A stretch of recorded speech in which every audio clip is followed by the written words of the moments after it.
Eu acho que a força vem da sobrevivência, porque eu não quero para os outros o que eu recebi, entendeu? E eu quero que as outras pessoas sejam esclarecidas através do movimento de mulheres, através das escolas, através do dever cumprido do Poder Judiciário. Então, eu acho que se eu for ficar lamentando o que não é feito, eu vou sofrer muito mais do que eu estar na batalha.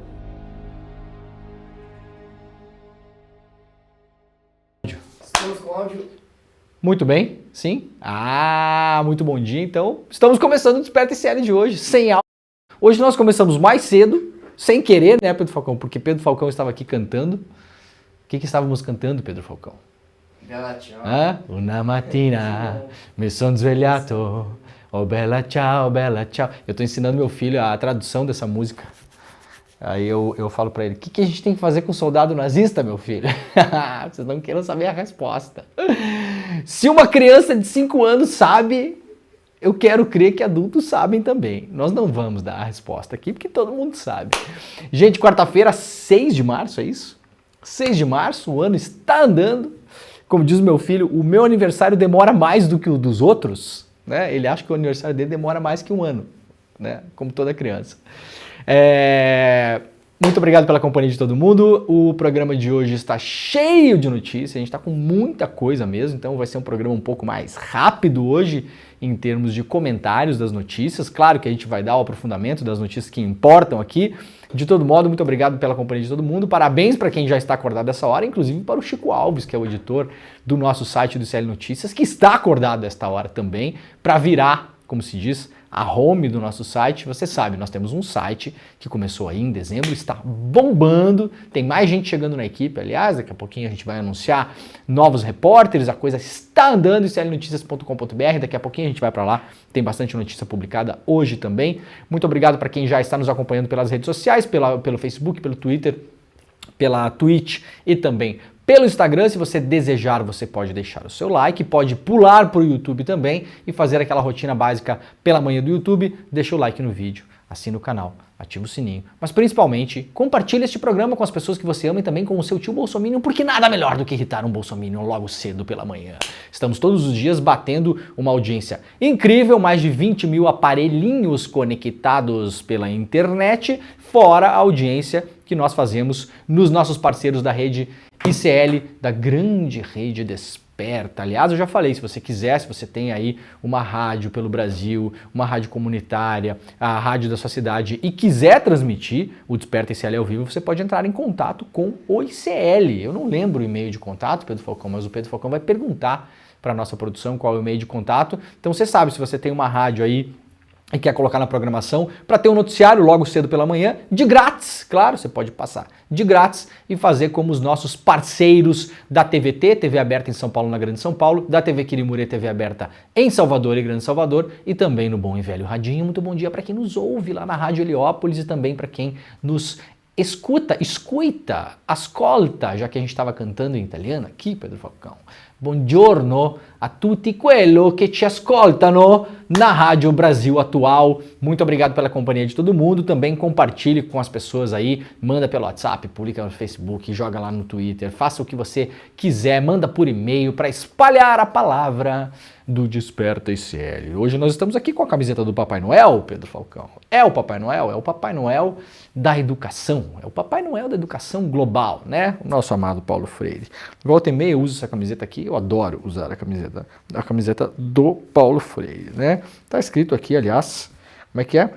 O educador se eterniza em cada ser que ele educa. É bonito demais, né? Eu amo essa camiseta aqui. Essa camiseta foi feita pelo meu amigo Luciano Seade, um fazedor de camisetas na sala da casa dele. Fica lá fazendo várias camisetinhas e entre elas ele me deu de presente, aliás, essa camiseta aqui, eu gosto muito dela. Então, de vez em quando, estamos aqui com a camiseta do Papai Noel da Educação Mundial, o senhor Paulo Freire, tão demonizado porque um gênio, todo gênio acaba sendo demonizado em algum momento da sua história. Tá bom, gente? Vamos lá então, que temos muita coisa no programa de hoje. Já temos aí quase 5.000 pessoas acompanhando o programa nos primeiros minutos. Bom, antes de mais nada, vocês viram aí que a gente colocou, estamos fazendo a semana toda isso, colocamos um vídeo no começo do programa. Aquela pessoa entrevistada ali, para quem nunca viu, a gente fala muito da Lei Maria da Penha, mas muita gente não sabe que a Maria da Penha, ela existe de fato, né? Existe e deu uma super entrevista para o ICL, porque no domingo, às 8 horas da noite, próximo domingo, 8 horas da noite, teremos mais um evento incrível do ICL, que é sempre aquele tripé que nós falamos aqui, ao vivo, exclusivo e grátis. Domingo, ao vivo, exclusivo e grátis, estaremos com a Maria da Penha e também faremos um grande debate para colocar todas essas questões importantíssimas da luta das mulheres aí no mês de março agora, que é um mês super importante em relação a isso. E também o ICL está fazendo aqui um trabalho de ativismo, porque esses caras são ativistas, né, o Pedro Falcão? Você não é jornalista, você é ativista, Leandro. Nossa, que bom, você está me elogiando essa hora da manhã já. Muito obrigado, é isso mesmo, é assim que é. Sou ativista mesmo, né, dos direitos humanos, dos direitos fundamentais, né, do amor, da coletividade. Somos ativistas, né, o Pedro Falcão? Ativistas do amor, né, o Pedro Falcão? É isso? É isso aí que nós somos. Muito bem. Porque tem aí uma campanha pública, sórdida, para tentar destruir a imagem da Maria da Penha. Tem até documentário, entre aspas, rolando por aí, na plataforma paralela, né? Para mostrar que, na verdade, a Maria da Penha, assim, os tiros que ela tomou, as tentativas de assassinato que ela acabou sendo submetida por conta do criminoso ex-companheiro dela, é mimimi. Mimimi, não é bem assim, não, é menos do que isso, é isso. Tem que ouvir o outro lado, né? Nós aqui somos ativistas, a gente não fica fazendo exercíciozinho, né, de ficar ouvindo esses outros lados, né? Claro que é importante você ouvir outro lado, não estou desfazendo aqui, mas os falsos paralelos, né, o falso equilíbrio, a falsa neutralidade, aqui não, violão. Aqui não, violão. Por aí você consegue encontrar, aqui no Desperta não. Aqui a gente não vai fazer a cafajestada de vamos ouvir a Maria da Penha durante 5 minutos, depois vamos ouvir o cara que tentou matá-la por 2 vezes por 5 minutos. Não, aqui não, violão, tá? Então a gente está fazendo também um esforço público de comunicação para manter a imagem dessa grande brasileira, dessa grande lutadora, desta grande mulher. Então olha só, você vai acessar o link agora, faz agora, gente, porque depois vocês esquecem, eu sei. Deixa aberto numa aba aí, e aí junto com as 450 mil abas que vocês têm abertos, vocês esquecem. Para não perder o evento, que é ao vivo, exclusivo e grátis, domingo às 8 horas da noite, acesse agora despertaicl.com.br, vai, agora. Vou ficar parado esperando. Sabe que Pedro Falcão no rádio não pode ficar quieto, porque senão a pessoa acha que o locutor morreu, né? Então, enquanto eu tomo meu café, Pedro Falcão, você pode cantar Bela Tchau para as pessoas não ficarem achando que eu morri? Vai, Pedro Falcão. Una mattina mi sono alzato, oh bella ciao, bella ciao, bella ciao, ciao, ciao. Esse programa é maravilhoso, né, Pedro Falcão? Isso aqui é uma várzea. Isso aqui é uma várzea. Eu não sei como a gente está no ar ainda, na verdade. Esse programa é uma várzea, mas ela é uma várzea organizada, né, o Pedrinho? Então, ó, inscreva-se para poder participar do evento, vai ser um evento importantíssimo para além de tudo, um evento educacional, um evento de informação, um evento de emoção, um evento de amor no fim das contas também, porque trata-se disso. Despertaicl.com.br, coloca o seu e-mail, você será avisado por e-mail do link para poder acompanhar no domingo ao vivo às 8 horas da noite, tá bom? Então vamos lá, porque Diga, sim. Não esqueça de dizer que é bom fazer denúncias. Sim, tem as denúncias também, eu falei sobre isso ontem, aliás, é uma coisa dramática que acontece, né? Quando nós começamos a divulgar o evento de domingo, muita gente está mandando para o ICL denúncias de violência contra a mulher, mandando nas nossas mensagens, no nosso grupo de WhatsApp, pelo nosso e-mail, se comunicando com o ICL. Gente, é importante que essas denúncias sejam feitas. O Brasil tem um serviço que é o 180. Você pode pegar o seu celular e discar 180. 180. Pode ligar lá e ali tem todo o apoio, o amparo e as informações em relação a isso para você poder encaminhar isso psicologicamente, segurar a estrutura para fazer essas denúncias, que não é fácil, e poder encaminhar isso também junto aos órgãos policiais para pedir eventualmente medidas para cessar a violência e evitar o pior. Muitas pessoas estão entrando em contato porque são parentes, porque veem as coisas acontecendo dentro de casa, vizinhos, as pessoas olham, as pessoas veem, muitas vezes não sabem o que fazer. Então diz que para o 180, serviço 180, que lá tem todas as informações para você conseguir ajudar alguém ou se ajudar. Não é fácil dar esse passo. Não é fácil. As pessoas julgam muito. Ah, mas também a mulher, ela se submete, ela não toma nenhuma atitude. Por que não sai de casa? Bom, quem já viu dinâmica de violência familiar sabe que isso tudo é uma grande bobagem. Não é fácil, não é nada fácil. Demanda, e não é só coragem, porque a gente sequer pode acusar essas mulheres de falta de coragem. Não é só coragem, às vezes a mulher não tem os elementos necessários para conseguir fazer isso. Por que não sai de casa? E vai para onde? A pessoa vai sair de casa e vai para onde? E muitas vezes sai de casa e o companheiro, o marido, o agressor, vai atrás. Vai atrás, arrasta para casa de novo, ameaça familiares. As pessoas que estão em volta, elas não querem se meter, porque as pessoas têm medo. Muitas vezes é difícil, inclusive, acolher essa mulher, porque as pessoas têm medo mesmo. Aí sai dali e vai para um abrigo. Gente, vocês imaginem a violência que é você sair da sua casa e ir para um abrigo. Muitas dessas mulheres, pela dinâmica da violência, inclusive, elas são propositalmente submetidas financeiramente ao agressor, que não as deixa trabalhar, que não permite que elas saiam de casa. Então são pessoas que muitas vezes estão sem opção. Você não julga uma pessoa que está sem opção. Quem puder ajudar da melhor maneira possível, ajude sempre.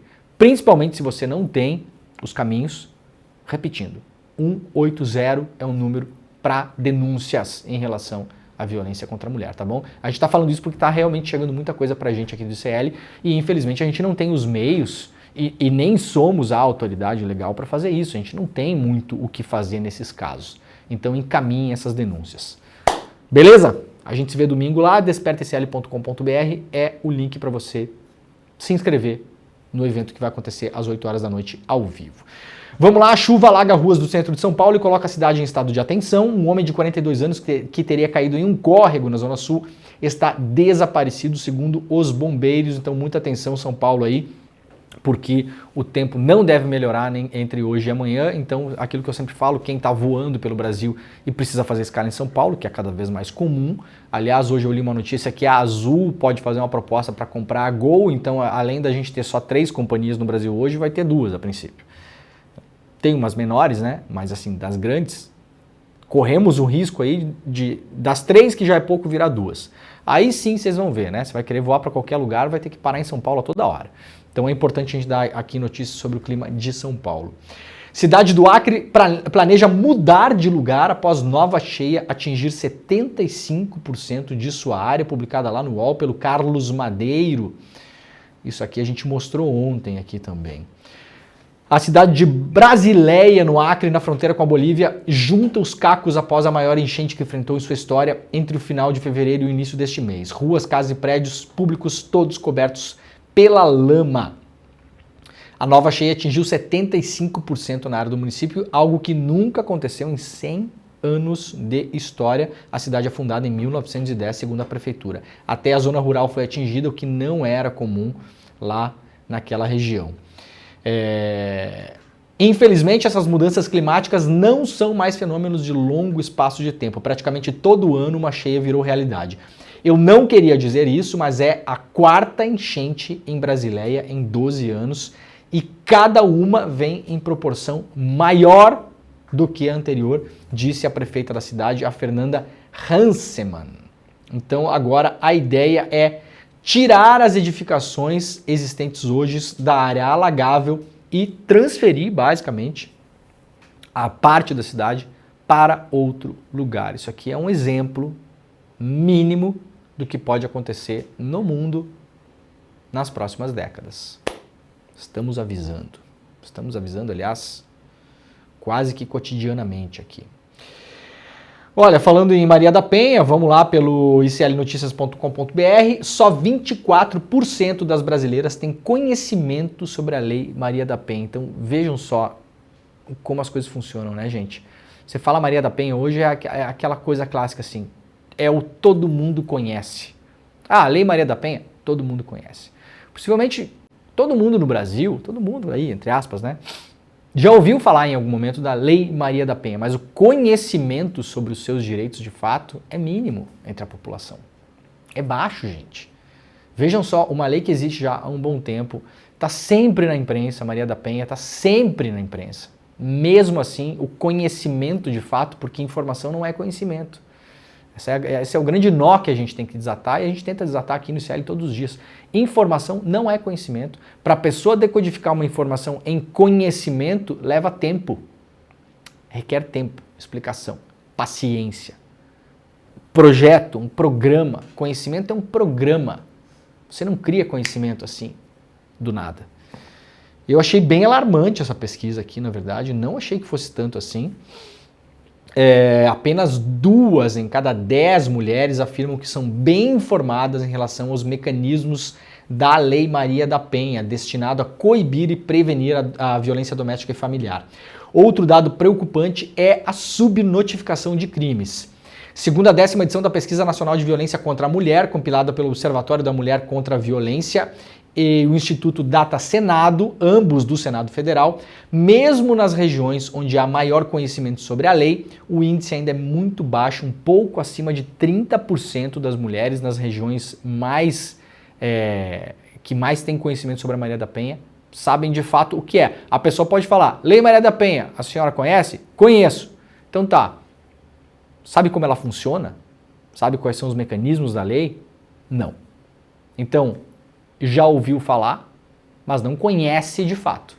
Tem a informação, mas não tem o conhecimento. É pouco, né, gente? Então, aí várias entidades estão tentando fazer algumas ações para melhorar o conhecimento, e se melhorasse o conhecimento sobre a lei, certamente a gente evitaria agressões e assassinatos de mulheres. Então é importante a gente espalhar esse conhecimento, por isso é importante o evento que a gente vai fazer no domingo também. Bom, todos os gráficos sobre isso estão publicados lá no iclnoticias.com.br. Ainda lá no nosso site, mercado reduz para 3,76% previsão de inflação para 2024. A perspectiva anterior era um pouquinho maior, então devemos ter uma inflação controlada esse ano, caso nada aconteça de extraordinário.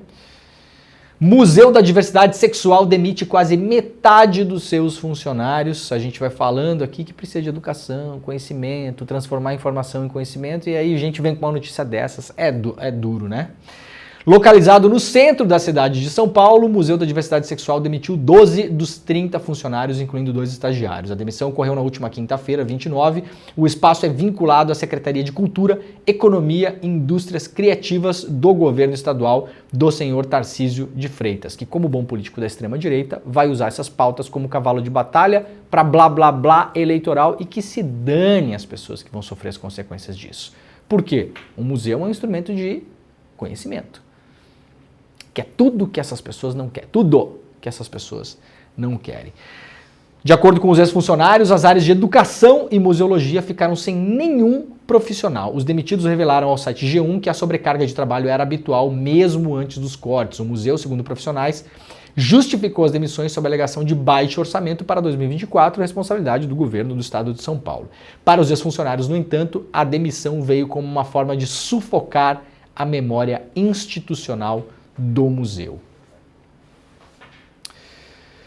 Bolsonaro pede ao STF acesso aos depoimentos dos comandantes militares. Os ex-comandantes do Exército, Marco Antônio Freire Gomes, e da Aeronáutica, Carlos Batista Júnior, falaram à PF, a Polícia Federal, na semana passada por horas. O depoimento do Freire Gomes teria durado cerca de 8 horas, teria respondido a mais de 300 perguntas da Polícia Federal. Não conhecemos o teor ainda. Ontem vazou um microfragmento de informação dizendo que nesse depoimento o Freire Gomes teria admitido que participou sim de ao menos 2 reuniões golpistas com a alta cúpula do governo, entre a cúpula Jair Bolsonaro. Em uma reunião estava Jair Bolsonaro, na outra estaria o Paulo Sérgio Nogueira, que era o então ministro da Defesa. Nessas reuniões foram apresentadas as tais das minutas do golpe para os comandantes do Exército. Então, se isso não é organização de golpe militar, meus filhos, minhas filhas, não sei mais o que é. Né? Tem muita gente que eu respeito, inclusive, intelectualmente, tem uma conversa que defende que é só intenção. E intenção não é crime. De fato, intenção não é crime, né? A não ser nos casos em que isso seja previsto expressamente em lei. Então, eu tenho a intenção, por exemplo, de dar umas bolachas no Pedro Falcão. Não tenho, né? Mas vamos falar que tem. Né? Ele já está preparado aqui. Sabe que eu fiz treino de força na musculação ontem e ontem, Pedro Falcão. Então, o bump aqui tá pegado. Tô com uma dor aqui, na verdade. Imagina que esteja com dor. Ah, meu Deus do céu. Cara, a pessoa vai ficando velha. Eu acordei hoje lembrando do meu professor da educação física lá. Meu Deus do céu, não conseguia nem comer, tá? Peguei os garfinhos ontem assim, eu tava jantando com os bracinhos tremendo. Viu, Luiz? Mas eu tenho a intenção de cometer um crime, não é crime. Então, essa é a linha de defesa. Eu falei sobre isso ontem no ICL Notícias, segunda edição, com o Chico Pinheiro e com a Gabi Varela. E na segunda-feira, a linha de defesa em relação à tentativa do golpe de Estado é que tudo não passou de uma intenção. Então, o Bolsonaro até tinha intenção. Vejam como ele admite que tinha intenção de dar um golpe de Estado. Claro que vai tentar usar mecanismos pseudo-legais para dizer que não era um golpe de Estado. Mas a intenção já é admitida pelo Bolsonaro. Mas a intenção não é crime. Então a gente vai ter que passar a linha da defesa do Bolsonaro para provar que não houve apenas uma intenção, mas um planejamento. E esses depoimentos são super importantes. Andou por aí a informação que o depoimento do Freire Gomes é até mais consistente do que a delação do Mauro Cid. A ver. Por quê? O Freire Gomes participou como testemunha. E testemunha, ela não é necessariamente obrigada a produzir provas. Ela vai lá dar o seu testemunho. E ela pode apresentar provas, claro, mas cabe à polícia fazer a investigação. Diferentemente de um delator, que ele é sim obrigado, né, a apresentar provas daquilo que delata. Porque a delação é meio de prova, não é prova, já explicamos isso aqui várias vezes, etc e tal. Tá bom? Mas, atentos. Veremos como é que a coisa anda nos próximos tempos. O Bolsonaro está pedindo acesso aos depoimentos. Claro que nesse momento não será concedido. Ah, mas isso limita o direito de defesa? Não, porque o Bolsonaro não está se defendendo ainda, nós estamos na fase do inquérito. E na fase do inquérito, o inquérito geralmente é sigiloso, porque a polícia não vai ficar apurando um monte de coisa e toda vez que apura vai ficar avisando a pessoa que é investigada, né? Olha, descobrimos um negócio lá no seu sítio, lá na chácara. Olha, a gente está falando com fulano aqui que está contando. Não faz sentido. Né? O Bolsonaro vai se defender se virar réu. Por enquanto não é réu, o Bolsonaro é só investigado. Bolsonaro sequer a investigação acabou, sequer está na mão do Ministério Público Federal. Então, passito, suave, suavecito. Vamos lá para a revista Fórum. Pazuello descumpre decisão de Alexandre de Moraes sobre general envolvido em tentativa de golpe de Estado. O deputado federal Eduardo Pazuello, o deputado ministro da Educação na gestão assassina da pandemia, está descumprindo uma ordem do ministro Alexandre de Moraes que pede que os investigados pela participação nos planos golpistas do Jair Bolsonaro sejam afastados dos seus cargos públicos. O descumprimento é atribuído tanto a Pazuello quanto à própria liderança do PL na Câmara. A decisão de Moraes, de 8 de fevereiro, impõe que o general da reserva, o Mário Fernandes, que trabalha no gabinete do Pazuello, seja afastado. Fernandes foi ministro interino da Secretaria-Geral da Presidência durante o governo Bolsonaro e atualmente tem um cargo de natureza especial. Segundo a apuração do jornal O Globo, Fernandes segue trabalhando e o site da Câmara mostra que ele recebeu seu salário de R$ 15.600 referente ao mês de fevereiro. Nomeado em 24 de março do ano passado pela liderança do PL, foi emprestado ao gabinete de Pazuello, o que dá a responsabilidade tanto ao deputado quanto ao partido. Fernandes apareceu nas investigações da Polícia Federal por meio de delação premiada do Mauro Cid. Considerado como um dos mais extremistas entre os golpistas, ele teria incitado ostensivamente a realização de um golpe de Estado. Vamos lá para a coluna do Laulo Jardim, no jornal O Globo. Depois de ouvir Freire Gomes, Polícia Federal marca novo depoimento de Mauro Cid. O que está acontecendo? Pedro Falcão está abandonando o programa neste momento, abrindo a porta. Eu acho que te viu um barulho. Ele ouviu um barulho. Já tá preparado, né, pô? Estava preparado já. Eu ouvi um barulho, saiu assim, ó, pela porta. Para quem não conhece Pedro Falcão tem 1,86 m de puro músculo. Né? Tipo o Van Damme naquele comercial da Volvo, com os caminhões assim, andando de reggae, isso, Vocês ouviram essa? O Van Damme no comercial da Volvo, que ele fica andando nos caminhões assim. Aquilo lá não é verdade, né? Será que é? Será que ele filmou aquela cena mesmo? Não, o Van Damme é pica, né? Ele inventou o bagulho, velho. O Van Damme é pica. Não, quem inventou o bagulho foi o Bruce Lee. Pera lá. Quem inventou o bagulho foi o Bruce Lee. O Van Damme, ele veio depois. Mas eu gosto do Van Damme. O Van Damme tem uns filmes bons, ele é bom ator, aliás. Né? Ele é. Tá bom. Depois de ouvir Freire Gomes, a Polícia Federal marcou um novo depoimento do Mauro Cid. Isso aqui já estava programado, porque o Cid, com várias coisas que vieram à tona, a Polícia Federal tinha a impressão de que o Cid tinha escondido algumas informações. Quem avisou sobre isso? Quem avisou? Show avisei. Porque qual é a tarefa primeira do delator? Tentar salvar a própria pele, né, gente? O delator não vai delatar para entregar ninguém. O cara só vai delatar porque acabou a opção. Tem mais o que fazer. É a última linha de saída. Senão vai ficar preso, vai se dar mal. Então ele vai lá delatar, vai contar um pouquinho do que sabe, não vai contar tudo. Se puder, vai mentir, e se puder, vai omitir. É isso que o delator faz. O delator entra na delação e na cabeça dele vem uma história que ele precisa contar, que tenha credibilidade, sobre a qual ele possa apresentar provas, mas ao mesmo tempo que gere o mínimo de dano possível para ele e para os comparsas. Tá bom? Então, delator, esse é o trabalho do delator.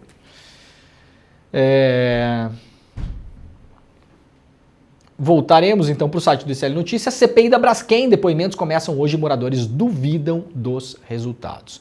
A CPI da Braskem houve nesta terça-feira, 5 de março, as primeiras testemunhas convocadas pelo colegiado para explicar a origem do abalo que levou ao deslocamento de mais 60 mil moradores em 5 bairros de Maceió, nas Alagoas. O tremor de terra que deixou claro o risco que a mineração de salgema representava um risco para a população completou 6 anos esta semana e ainda hoje os moradores da cidade buscam respostas, indenização e explicação para os contratos que a empresa fechou com algumas autoridades, sem ouvir os que foram e ainda estão sofrendo as consequências da extração no subsolo da cidade. Bom, começa lá a CPI, última CPI que tivemos no ano passado sobre uma empresa privada no Brasil. Qual foi?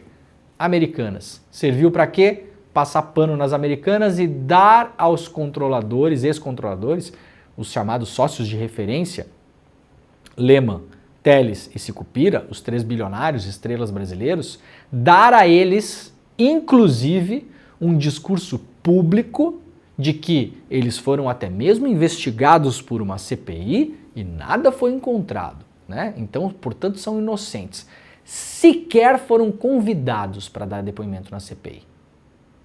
Sequer foram convidados. Veja bem, eu não estou nem falando que eles foram intimados, porque poderiam ter sido intimados, na condição de investigados. Não, eles não foram nem convidados para falar na CPI. Vamos ver se a da Braskem vai para o mesmo caminho? Vamos ver. Estaremos atentos por aqui. Olha, super terça, assim chamada lá nos Estados Unidos, o Donald Trump venceu em 13 estados até agora e o Biden foi escolhido em 15. Isso lembrando pelos seus partidos, né? Não é que o Biden venceu o Trump na eleição. Calma lá. Nesse momento, os Estados Unidos estão escolhendo os candidatos pelos partidos, então são as chamadas primárias. E aí o Trump está concorrendo para se tornar o candidato do partido dele, republicano, e o Biden do partido dele, democrata. Já está definido, serão esses 2 candidatos. Iremos para uma eleição com Trump e com Biden. Preparem-se para meses de loucura e insanidade e delírio, é o que teremos. E, eventualmente, preparem-se para um novo governo Trump, porque a coisa está aqui, ó, tá pau a pau nos Estados Unidos. Não, tinha um estado que o Trump não tinha ficado inelegível? Sim, mas isso não o tira. Aliás, nessa semana a Suprema Corte decidiu que ele pode concorrer. Então, tá candidato pleno. Candidato pleníssimo. Aliás, pela regra nos Estados Unidos, pode concorrer até preso, sabia? Pode concorrer preso. Pode assumir, vejam que beleza.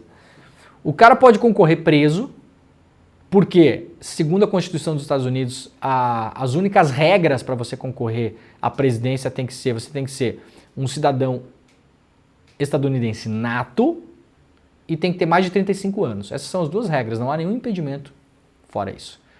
Claro, tudo a ser discutido eventualmente numa Suprema Corte e tal, mas pela Constituição não há impedimento. E não há nos Estados Unidos, como a gente tem aqui, por exemplo, a lei da ficha limpa, essas coisas todas, não existe. Então, se o cara tem, ou a mulher, 35 anos mais e nasceu nos Estados Unidos, pode concorrer, qualquer pessoa. Ah, super democrático. Tudo bem, aí você pode ter lá o cara que cometeu um mass shooting lá numa escola, matou 15 pessoas e vai concorrer à presidência dos Estados Unidos. Aí a gente avalia o quanto essa democracia é saudável ou não. Pode, né? Claro, de novo, pode ter interpretações do Supremo Tribunal Federal lá, da Suprema Corte e tal, não sei o quê. Pela Constituição é assim. E se o Trump ganha, o Pedro Falcão, e é condenado, ele pode se auto-perdoar em crimes federais. Sabia? É sensacional, né? Grande democracia do mundo. O cara ganha, vai lá e se auto-perdoa, se concede uma auto-indulgência para crimes federais, tá? Não para crimes estaduais. É uma beleza, né? Empresas com sede em imóvel vazio obtiveram 92 milhões de reais da Prefeitura de São Paulo. Uma série de matérias está sendo publicada pelo UOL essa semana, pelos repórteres Pedro Canário, Tiago Erdi e Rafael Neves. O Rafael Neves, aliás, trabalhou comigo lá no Intercept, grande figura, grande pessoa, excelente repórter. Os outros também são, claro, mas o Rafael Neves eu tenho uma proximidade maior. Duas empreiteiras familiares, a DB Construções e a Tirante Construções, que tem como sede um imóvel vazio na zona norte de São Paulo, assinaram contratos emergenciais de 92 milhões e meio de reais com a Prefeitura de São Paulo para executar obras emergenciais também, claro, entre 2021 e 2023. As construtoras foram constituídas por membros das mesmas famílias, a família Dutra Rodrigues e a família Duque Buono. Juntas têm capital social somado de 3 milhões e meio de reais. Não há registro de contratos vultuosos entre os municípios e as duas empreiteiras anteriores a 2021. O UOL está investigando isso, desde segunda-feira publica matérias em relação a isso, contratos milionários com empresas literalmente de fundo de quintal, o que é muito suspeito. Contratos emergenciais com empresas que até ontem eram nada. Vocês estão vendo aqui, duas delas ficam num imóvel vazio, sequer sede tem. Vocês imaginam, você vai na sede de uma empresa, a empresa tem 100 milhões de contrato com o poder público, você chega lá, não tem nada. É esquisito, né? O prefeito de São Paulo aí, o senhor Nunes, né? É bastante esquisito. A reportagem do UOL publicada na segunda-feira identificou indícios de combinação entre as empresas convidadas para 223 dos 307 contratações de emergência na gestão do Ricardo Nunes. Os valores com indícios de combinação somam 4,3 bilhões de reais, ou seja, 87% do total contratado emergencialmente para obras no período. A prefeitura nega irregularidades e diz que o UOL faz ilações. Então seria importante a prefeitura explicar. O Ricardo Nunes, prefeito de São Paulo, que aliás concorre à reeleição agora, poderia ir para a sede vazia dessas duas empresas hoje lá fazer uma visita à empresa, então. É uma empresa tão importante assim? Uma empresa importante para São Paulo, está ajudando São Paulo com obras emergenciais para evitar as enchentes e isso e aquilo. Então, Ricardo Nunes, sugestão, o senhor faça um evento político lá na sede da empresa hoje, a sede vazia. Será que os executivos vão estar lá para receber o senhor? Será que tem uma salinha para receber o senhor tomar um café? O UOL foi lá investigar e falou que o lugar está vazio. Então o senhor pode provar que o UOL está fazendo ilações. Sempre sobra para o jornalismo, né? Parabéns para o Pedro Canário, Tiago Erdi e Rafael Neves. Sempre sobra, assim, na dúvida, bota a culpa no jornalista. O STJ cogita mandar prender o Robinho por estupro. Traz aqui informação a Carolina Brígido. Lembrando que o Robinho é condenado em definitivo, como se diz no futebol, na Itália, pela Corte di Cassazione, que é a Corte Suprema Italiana. Está condenadíssimo o Robinho. Se botar o pé na área de Schengen na Europa, vai preso. Condenado. A gente não precisa ter nenhum senão, mas Robinho é para a justiça italiana, um estuprador. E está no Brasil aí, livre, leve e solto. Ele pode ser alvo de uma ordem de prisão expedida a partir do próximo dia 20, data em que o Superior Tribunal da Justiça determinou para decidir se a sentença italiana contra o atleta será homologada. O Robinho foi condenado em 2017 pela Justiça italiana. O julgamento será realizado na Corte Especial do STJ, formado por 15 ministros mais antigos do tribunal. A presidente dessa corte, a Maria Tereza de Assis Moura, só vota em caso de empate, então os votos são 7-7. Pode dar um empate de 7-7. Segundo ministros da Corte Especial consultados pela Carolina Bride, do lado UOL, em caráter reservado, a tendência é que a sentença seja homologada, ou seja, validada para o cumprimento da pena do Brasil. Digo mais, não há motivo nenhum para que ela não seja homologada. Se um cidadão brasileiro comete um crime num país estrangeiro, é condenado num país estrangeiro e está no Brasil no momento em que deveria cumprir a pena lá, Daniel Alves, por exemplo. O Daniel Alves está preso porque não saiu da Espanha a tempo. Se o Daniel Alves tivesse saído da Espanha, ele estaria livre no Brasil hoje. Livre. Por quê? Ele foi condenado, aliás, em primeira instância, ela vai recorrer agora. Agora, se a condenação é definitiva e não há mais nenhuma chance de recurso, se o crime pelo qual a pessoa foi condenada num país estrangeiro, ele é previsto na nossa legislação, ou seja, estupro é crime na Espanha, crime na Itália, crime no Brasil, e os países têm acordo de cooperação, via de regra, porque justiça é que nem tarô também às vezes, né? Você joga a carta lá, não sabe o que vai acontecer. Via de regra, a pessoa tem que cumprir a pena no Brasil também. Se a pessoa é condenada por um crime que acontece num país estrangeiro, mas esse crime não é previsto na legislação brasileira, aí não. Aí é um outro caso. A pessoa foi condenada num país lá pelo crime, sei lá o quê. Uma mulher está num país X que mulher não pode beber álcool. Exemplo, tá? E ela sofreu uma condenação nesse país. E a punição seria X, uma multa, sei lá o quê. Aí a pessoa está no Brasil. A pessoa não vai ser condenada no Brasil porque no Brasil mulher pode beber álcool. Entenderam? Então, se o crime é previsto no Brasil e no país estrangeiro, a condenação aconteceu, é uma condenação definitiva. Não é um país autoritário, ditatorial, é um país democrático, reconhecido pelo Brasil. Há cooperação, há linhas de cooperação para cumprimento de pena entre os países. Se todos esses pressupostos forem colocados, que é o caso do Brasil com a Itália, então a decisão do país estrangeiro ela é homologada pela justiça brasileira. É como se o julgamento tivesse acontecido aqui. A homologação nada mais é do que dizer, sim, este julgamento é um julgamento reconhecido pela justiça brasileira. Ele seguiu todos os preceitos que a gente seguiria aqui. Claro que os ritos legais são um pouco diferentes, mas o cara teve direito de defesa, fez os seus recursos, apresentou testemunhas, colocou suas provas e teve um julgamento justo. Então teremos muito possivelmente aí o Robinho preso no Brasil ainda no mês de março. Essa é a expectativa, pelo menos a expectativa do começo, né, desse julgamento aí no dia 20 de março. Vamos lá para o site do clnoticias.com.br. Israel barra entrada de 30 caixas de ajuda brasileira em Gaza. Isso aqui é uma operação que foi feita pelo ICL, exclusiva. Até a Folha publicou depois. Aliás, sem dar crédito ao ICL, como acontece com frequência, né? Porque legal mesmo, bacana, é só o que a grande imprensa publica. Os outros não é legal. Até nós mesmos, entre jornalistas, a gente comete esse erro várias vezes. Eu vejo acontecer todos os dias, inclusive. E se foi a Folha que deu, nem se discute. E se fulano deu uma entrevista na Globo News e falou um monte de coisa, é verdade absoluta, não há discussão. Mas aí se foi lá no outro lugar, no outro site lá, daí, tem que ver, porque não sei o quê, porque é irresponsável, porque piriri, blá, blá. Vamos dar uma descolonizada na mente aí, galera. Vamos abrir um pouco, né? Vamos abrir. O ICL é uma empresa de jornalismo independente.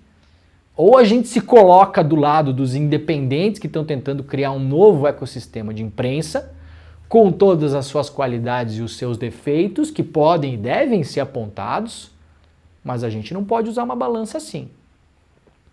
Se saiu no UOL é bom, não tem discussão. Se vem um plantão do Jornal Nacional, é como se estivesse escrito na Bíblia. Ninguém bota em discussão. Sai replicando a informação, nem pensa duas vezes. Ah, mas se saiu lá no DCM, na revista Fórum, no 247, na Intercept, na Agência Pública, na Ponte, no Marco Zero, na revista Asmina, aí tem que ver, aí não sei. Vamos lá, né? A gente está jogando contra a própria casa, porque nós também somos aqui um veículo independente. Então, se essa lógica vale para os outros, ela vale para a gente também. E aí a gente não pode reclamar quando muitas empresas não dão crédito porque a gente publica e apura no site do ICL, porque a gente está defendendo essa própria lógica. Vamos ter cuidado com isso. Né?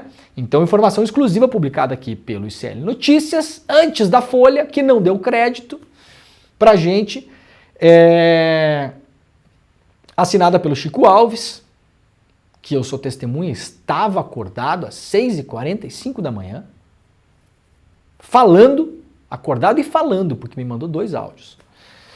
30 caixas contendo filtro de água e freezers enviados pelo governo brasileiro para a população de Gaza, que passa por uma crise humanitária causada pelos ataques de Israel, foram barradas pelo exército israelense e estão sem uso em um galpão na cidade egípcia de Rafah. Além do material do Brasil, também há 370 caixas com ajuda enviadas pela França, Arábia Saudita, Singapura, Alemanha, Kuwait e Itália. Isso inclui comida também.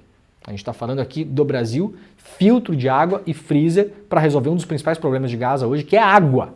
Justamente água. A denúncia foi feita ao ICL Notícias pelo deputado italiano Angelo Bonelli, do Partido Europa Verde, que foi até Rafah como observador da situação crítica que faz sofrer os civis palestinos. A 20 quilômetros do Vale de Rafah, na entrada de Gaza, existe um depósito da Cruz Vermelha onde está armazenada a ajuda humanitária rejeitada pelo exército israelita, acusa o deputado Bonelli. Entre as ajudas rejeitadas estão medicamentos, insumos médicos, incubadoras, refrigeradores para alimentos. As autoridades israelitas rejeitam esses itens porque acreditam que são incompatíveis e perigosos para a segurança do Estado de Israel. Israel que está cometendo um massacre em Gaza, matando pessoas dia a dia, inclusive agora, no inverno, pelo frio, pela fome, por sede, acha que é perigoso países estrangeiros mandarem para Gaza filtros de água. Freezer. Perigoso. Incompatível e perigoso. Insumos médicos. Medicamento. Tudo isso é perigoso. Não pode entrar. Diz o deputado, isso é uma loucura. Aqui estão as caixas enviadas pelo Brasil. Isso aqui são produto da cooperação brasileira que são aqui. Rejeitado da autoridade israeliana. A gente consegue ouvir o áudio, Pedro Falcão? Dá para ouvir? Posso colocar? Mais ou menos, né? Pode colocar, mas tá... Vou colocar. Isso aqui no fundo é o deputado, o Bonelli falando, né? Ele está mostrando que essas são as caixas que foram enviadas pelo Brasil, os filtros de água, os freezers, estão todos parados no depósito. No Egito, segundo ele está declarando aqui. Estão vendo, para quem está nos ouvindo pelo rádio, a gente está mostrando caixas de papelão com os insumos todos e a bandeira do Brasil, né? Brasil, cooperação humanitária. Brasil Humanitarian Cooperation está escrito nesse cartaz. E segundo a denúncia, está lá parado. Esse vídeo foi obtido de modo exclusivo também pelo site do ICL Notícias. Ai, não é mole não, né? Vamos lá para o Diário do Centro do Mundo. Chile exclui participação de empresas de Israel em feira de aviação. Na terça-feira, 5 de março, o governo chileno anunciou que as empresas de Israel não participarão da Feira Internacional do Ar e do Espaço, uma das maiores exposições aeroespaciais de defesa e segurança da América Latina. O evento, que ocorrerá no próximo mês em Santiago, contará com a presença de cerca de empresas de 40 países.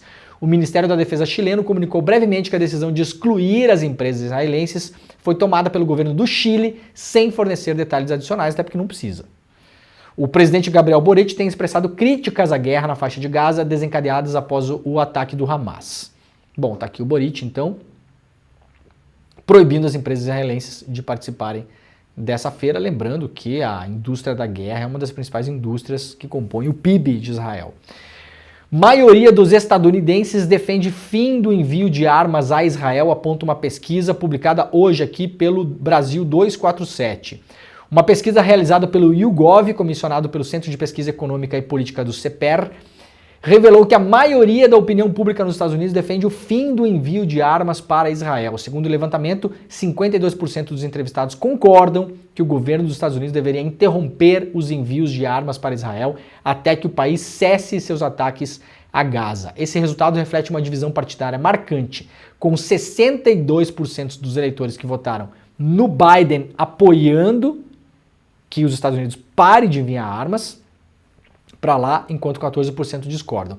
Por outro lado, entre os eleitores do Trump, só 30% concordam com a interrupção do envio. Na média, portanto, temos 52%. Mas notem, as pessoas que votaram no Biden, 62% diz, para de mandar arma para Israel. Das pessoas que votam ou votariam no Trump, só 30% querem que os Estados Unidos parem de mandar armas para Israel. Curioso que ontem o Trump, num comício que ele fez, depois da Super Terça, ele falou que o Biden é o responsável pelas guerras que acontecem no mundo. O que é verdade, aliás. O que é verdade. É um dos responsáveis. É um dos que se beneficia das guerras, da Ucrânia, de Israel, todas essas. Agora, entre os eleitores do Trump, só 30% querem que a guerra pare, porque eles querem que os Estados Unidos continuem mandando arma para Israel. Vamos lá para a Folha de São Paulo. Justiça manda governo pagar R$150 mil à família de preso político durante a ditadura. O Tribunal Regional Federal da Terceira Região aceitou um recurso apresentado pelo MPF e restabeleceu a decisão que condenava a União a pagar indenização de R$150 mil por danos morais à viúva de Antônio Torini, ex-funcionário da Volkswagen que foi preso durante a ditadura militar. Ainda cabe recurso, o Torini foi preso em 72 e permaneceu detido no Departamento de Ordem Pública e Social, o DOPS, por 49 dias em São Paulo, incomunicável, segundo os advogados de defesa da viúva, Livonete Aparecida Torini. O ferramenteiro da Volkswagen fazia parte do movimento pela antecipação do proletariado. Além de acordo com os investigadores, com os defensores, ele voltou a ser preso em 74 e seu nome figurou na lista suja elaborada por empresas e enviada ao governo, o que impossibilitou que ele conseguisse um emprego formal. Torini ficou desempregado até 1998, ano de sua morte. Lembrando que as empresas privadas, inclusive as estrangeiras, que estavam e muitas estão instaladas no Brasil até hoje, foram parceiras da repressão na ditadura militar. A Volkswagen foi uma delas, a Fiat foi outra. Eu publiquei, junto com colegas, uma reportagem em 2018 mostrando que a Fiat tinha cerca de 150 espiões dentro da fábrica em Betim, em Minas Gerais, que eram comandados por um militar que tinha uma sala dentro da Fiat para espionar o movimento operário na Fiat, fichar os operários e entregá-los nas mãos da tortura, da ditadura militar, do desaparecimento e da morte. Essas empresas no Brasil, a Fiat pelo menos, nunca foi punida pelos crimes que cometeu. Para as pessoas que gostam muito de demonizar a empresa pública, né? Empresa privada é tudo bonitinho, né, Pedro Falcão? É tudo lindo, não tem gente roubando, não tem corrupção, não tem criminoso. 150 espiões dentro da fábrica da Fiat, comandados por um militar, que fichavam os funcionários para debelar as greves e entregavam vários deles na mão da tortura, do desaparecimento e da morte. Empresa privada. Tudo bem, privado pode. Privado está liberado no Brasil. Ninguém vai fazer protesto contra isso, né? A matéria foi publicada na época pelo Intercept. Se vocês quiserem dar um Google depois aí, coloquem Fiat Espiões Intercept ou Fiat Espiões Leandro Demore, vocês vão achar a matéria super completa, incrível. A gente teve acesso através da Janaína César, que é uma super repórter brasileira que vive na Itália há muitos anos. A Janaína César, na época, ela conseguiu acessar os arquivos da Fiat em Torino, na Itália. E aí lá nós acessamos todas as fichas que tinham, o nome dos espiões, o nome do chefe da espionagem, tudo a gente conseguiu lá os documentos em Torino, depois a gente terminou a investigação no Brasil e publicou a matéria. Se eu não me engano, essa matéria foi até premiada na época, eu não lembro mais. Muito bem. Pessoal, olha só, a gente está com 19.225 pessoas online. Pedro Falcão, faça uma conta rápida no seu celular, porque eu preciso deste número agora. 20 mil menos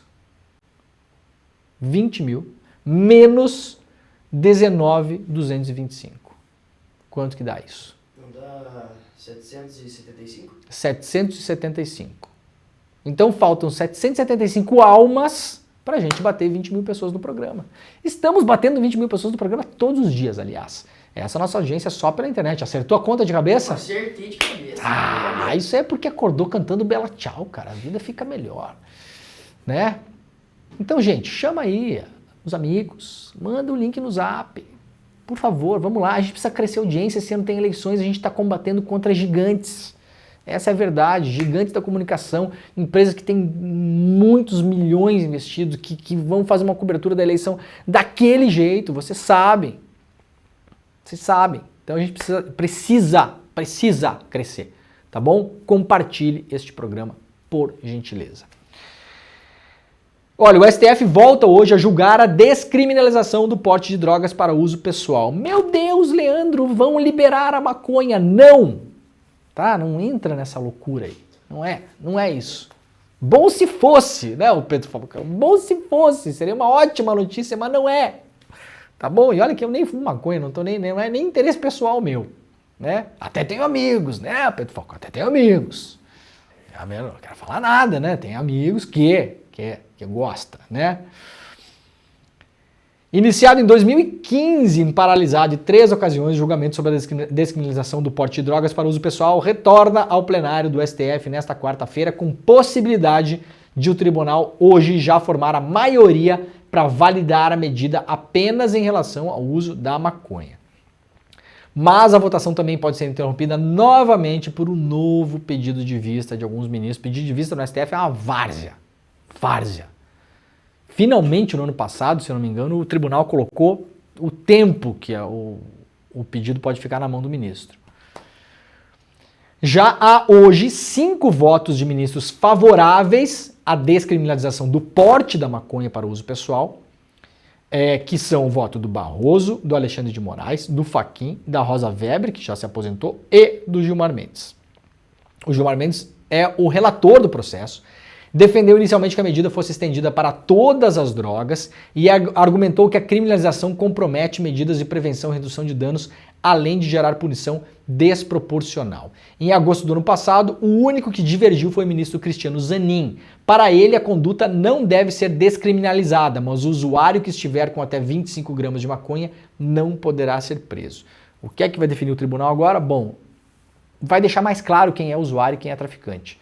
Porque hoje traficante é assim, se você está fumando um baseado na esquina de uma favela, você é um jovem preto de periferia pobre, você é traficante.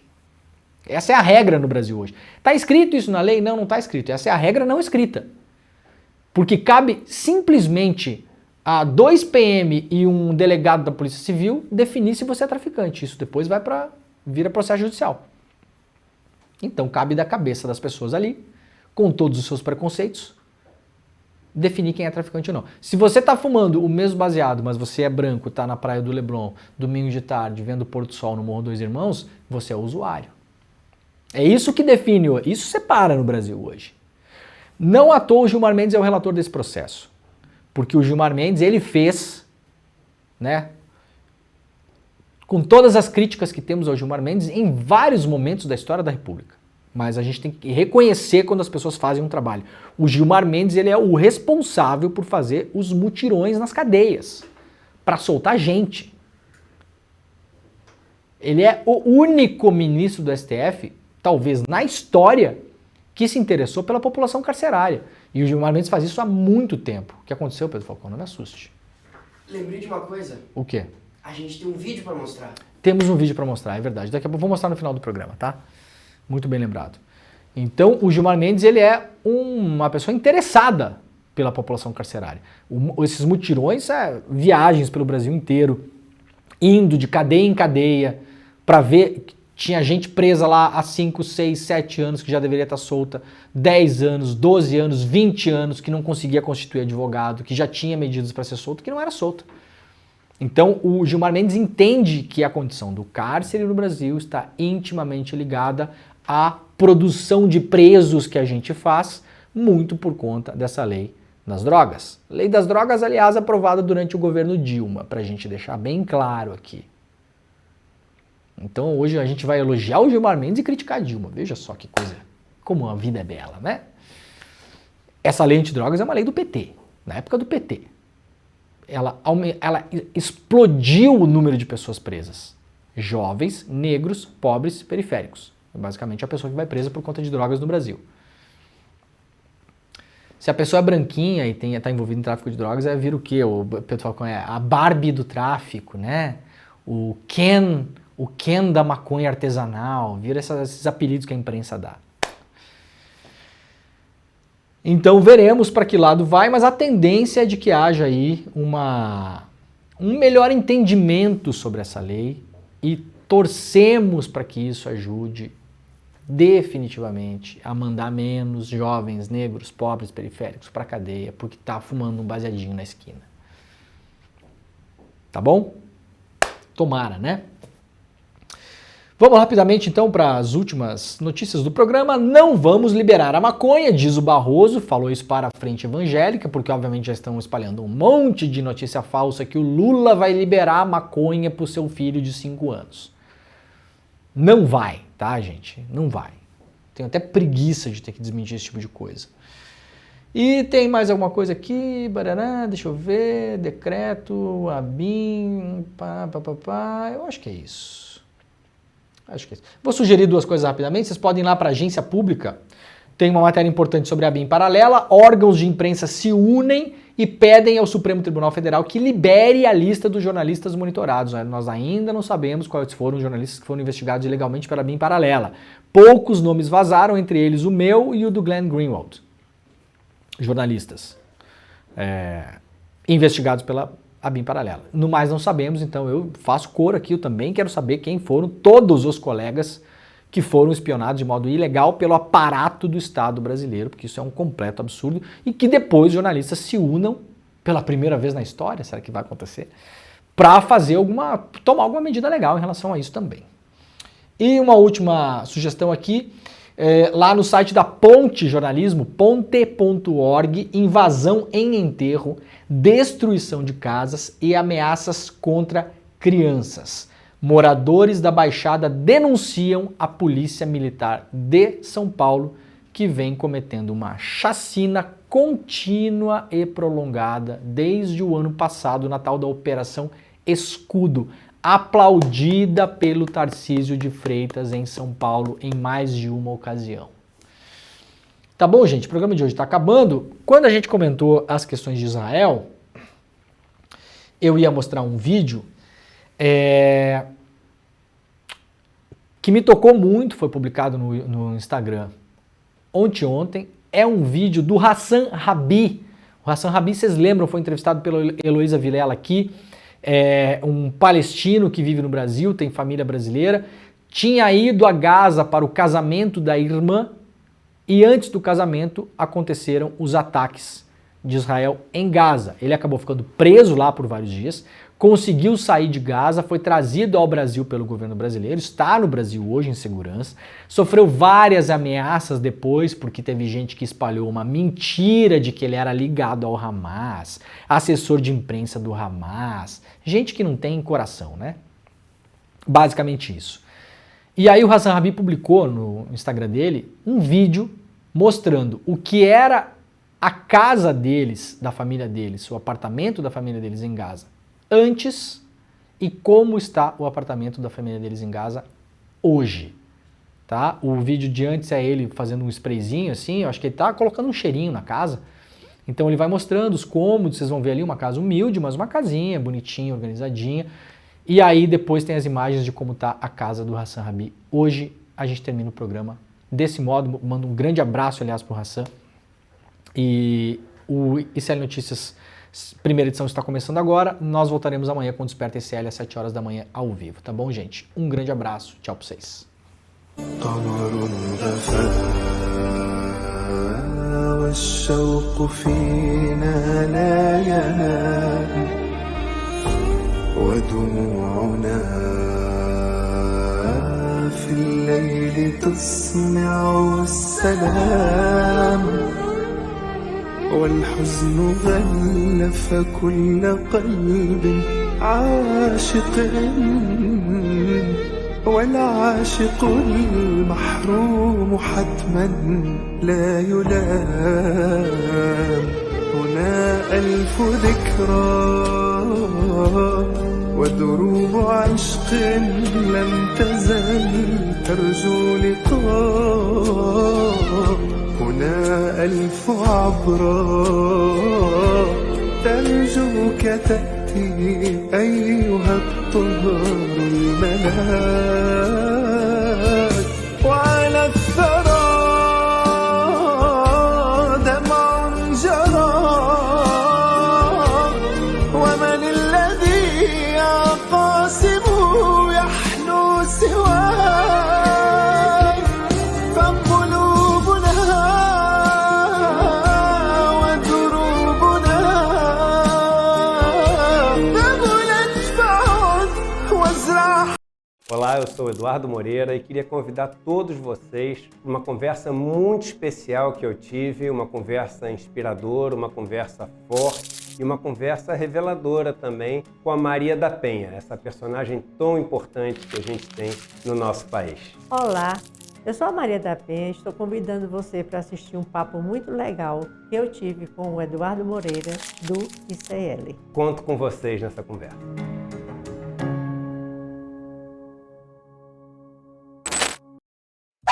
Nessa quarta-feira, o Em Detalhes entrevista a Margarete Brito, que é fundadora e diretora da APEP, Apoio à Pesquisa e Pacientes de Cannabis Medicinal.